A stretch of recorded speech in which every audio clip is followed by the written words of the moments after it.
नमस्कार। निःशुल्क विधिक सलाह परिक्षेत्र में आपका हार्दिक स्वागत है। मैं स्वप्निल श्रीवास्तव, अधिवक्ता, उच्च न्यायालय। मेरा अभिवादन स्वीकार करें। आज 3 महत्वपूर्ण बिंदुओं पर आपका ध्यान आकृष्ट करूंगा। पहला, सेक्शन 143 की प्रोसीडिंग हो जाने के बाद SC/ST की ज़मीन कैसे खरीदा जाए। दूसरा, बिना कलेक्टर की अनुमति के SC/ST अपनी ज़मीन कैसे बेचें। तीसरा, प्लाट या ज़मीन बेचना प्रतिबंधित है या नहीं। भूमि विनाशक जमींदारी उन्मूलन अधिनियम की सेक्शन 143 में कृषि योग्य ज़मीन को अन्य प्रयोजन के लिए परिवर्तित करने का प्रावधान है, जिसे उत्तर प्रदेश राजस्व संहिता की सेक्शन 80 में परिभाषित किया गया है। संहिता की सेक्शन 80 में SDM को ये पावर है कि वो किसी भी कृषि योग्य भूमि को अकृषिक घोषित कर सकता है। आपकी एप्लीकेशन पर SDM जांच करवाएगा। अगर नियमानुसार सब कुछ सही है तो वो कृषि योग्य भूमि को अकृषिक घोषित करेगा। राजस्व संहिता की सेक्शन 98 और 99 में यह प्राविधान है कि कोई भी SC/ST अपनी ज़मीन बेचने से पहले SDM से सशर्त लिखित अनुमति लेगा। बिना अनुमति के कृषि योग्य भूमि बेचना गैर कानूनी है। जमींदारी उन्मूलन की सेक्शन 143 के प्राविधानों को राजस्व संहिता के सेक्शन 80 में रूपांतरित किया गया है। कृषि योग्य भूमि को किसी और पर्पज़ से यूज करना है तो संहिता की सेक्शन 80 में उसे अकृषिक भूमि घोषित कराना होगा। सेक्शन 143 में रूपांतरित हो चुके ज़मीन को बेचना या खरीदना प्रतिबंधित नहीं है। केवल कृषि योग्य भूमि को बेचने का सशर्त प्रतिबंध है। मतलब कृषि योग्य भूमि को बिना अनुमति के बेचना है तो सेक्शन 80 में अकृषिक घोषित कराइए। नेक्स्ट पॉइंट, SC/ST मकान या प्लाट बेच सकते हैं या नहीं। राजस्व संहिता में सिर्फ कृषि योग्य ज़मीन बेचना प्रतिबंधित है। मकान या प्लाट को SC/ST बेच सकता है और उसे कोई भी खरीद सकता है। कृषि योग्य भूमि को बेचना है, सेक्शन 80 में अकृषिक घोषित कराइए। अनुसूचित जाति के व्यक्ति का कोई उत्तराधिकारी नहीं है तो वो अपनी ज़मीन किसी को भी बेच सकता है।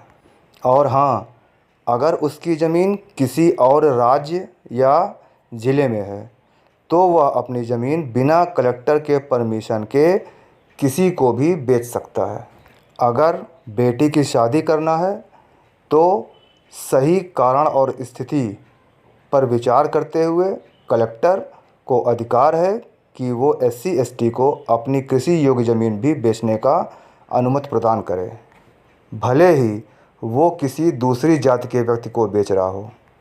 एक बात का ध्यान रखें, ज़मीन बेचने का यह कारण अगर झूठा पाया गया तो वो रजिस्ट्री और बैनामा दोनों शून्य होगा। नियम और शर्तों को दरकिनार करके बेची गई ज़मीन कुछ परिस्थितियों में सरकार की भी हो जाती है, इसलिए नियम और शर्तों का उल्लंघन ना करें। साझे की ज़मीन है तो वो अकृषिक तब तक घोषित नहीं होगी जब तक सभी साझेदार सहमति प्रार्थना पत्र न दे दें या फिर सभी साझेदारों का नियमानुसार आपसी बंटवारा हो जाए, फिर अपने हिस्से की ज़मीन वो अकृषिक घोषित कराएं। कृषि योग्य भूमि का अकृषित घोषित होने पर अगर किसी महाप्रयोजन, सार्वजनिक सुरक्षा या स्वास्थ्य पर गलत असर पड़ता है तो SDM को पावर है वो एप्लीकेशन खारिज कर दे।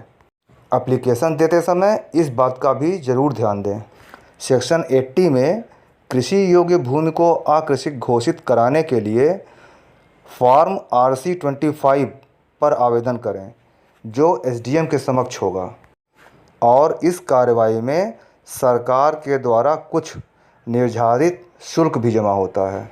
आपके एप्लीकेशन पर SDM इंक्वायरी करवाएगा। इंक्वायरी वह राजस्व अधिकारी करेगा जो राजस्व निरीक्षक के पद से नीचे का ना हो। इंक्वायरी करने के बाद इंक्वायरी रिपोर्ट तहसीलदार के माध्यम से SDM के समक्ष भेजेगा। रिपोर्ट पर विचार करने के बाद एसडीएम अकृषि घोषित कर देता है। अब बताता हूँ कृषि योग्य भूमि को अकृषि घोषित कराने के मुख्य लाभ क्या हैं। पहला लाभ, सर्किल रेट के हिसाब से उस ज़मीन का रेट बढ़ जाता है। दूसरा लाभ, एससी एसटी बिना किसी अनुमति के अपनी ज़मीन किसी को भी बेच सकता है। और तीसरा, ज़मीन भू राजस्व से बाहर हो जाती है।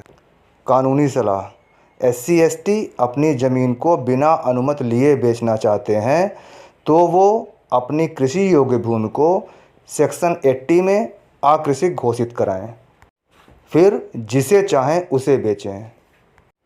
कानूनी सलाह या सहयोग की ज़रूरत पड़े तो मुझे मेरे नंबर पर कॉल करें या फिर व्हाट्सएप मैसेज भी कर सकते हैं।